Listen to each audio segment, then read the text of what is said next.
सिंधी जेके आहिनि से हिंदुस्तान में आया सॼे हिंदुस्तान खे पंहिंजो बनाए छॾियो ऐं कंहिंखे बि काई मुश्किल पई कान्हे। पाण सिंधियुनि खे जेका शक्ति आहे उहा वॾनि खां पाण खे वारसे में मिली आहे। उन्हनि पाण जेके उन्हनि जा वॾा वारसा आहियूं त उन्हनि खे निभाइणी पवंदी ऐं पाण सिंधियुनि खे हिकु थी करे हलिणो पवंदो। अॼु बि असांजा सिंधी नेता घणा अॻिते आया आहिनि। अडवाणी जी हिकु राष्ट्रीय पक्ष जनसंघ जो प्रेसिडेंट पण थी चुको आहे ऐं हिंदुस्तान जो गृह प्रधान पण थी चुको आहे। त अहिड़ा सिंधी जेके आहिनि से घणा अॻिते ईंदा आहिनि ऐं जेके आहिनि झूनी पीढ़ीअ जा राष्ट्रीय नेताओं आहिनि। उनको अच्छा नहीं लगेगा। देखो सब हिंदुस्तान में नेतागिरी पूरी पाड़ी सभिनी खे अभिनंदन। भाई जय झूलेलाल।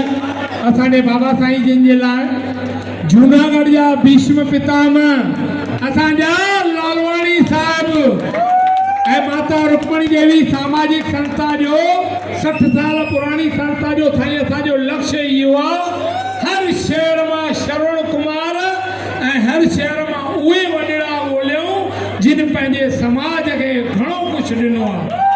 त मां तव्हां सभिनीनि प्यारनि ट्रस्टियुनि खे ऐं हींअर जे प्रमुख खे जेके असांजा वीरबान भाऊ मूलचंद जी असांजा चंद्रकांत जी सभिनीनि खे वेनिती कंदुमि साईं 2 मिंट अॻियां हलिया अचो। असां पंहिंजे वॾड़नि खे असां ही माता रुक्मणी देवी सामाजिक संस्था जे पारां ही भेंट करण था चाहियूं पिया। हिन में आहे संतो महंतो के संग जीवन तरण।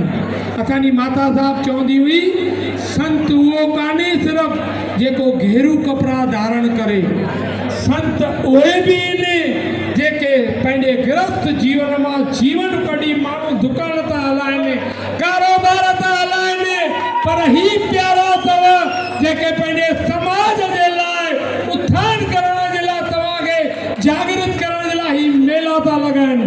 ज़ोरदार ताड़ी भई असांजे अॻिले प्रमुख जे लाइ बि ऐं हाणे जे असांजे हिननि प्यारनि साईं जे लाइ।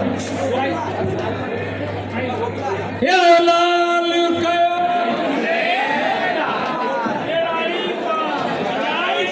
खूब खूब धन्यवाद। हाणे अॻियां कार्यक्रम वधाऊं त इन खां अॻु में महिरबानी करे पंहिंजा हिते कार्यकर्ता ऐं स्वयं सेवक जेके आहिनि लालवाणी साहिब स्टेज ते वेही केॾीमहिल थोरो साइड में वेंदा ऐं थोरो कार्यक्रम अॻियां वधाइण लाइ मदद कंदा। महिरबानी करे जेके बि कार्यकर्ता स्टेज ते आहिनि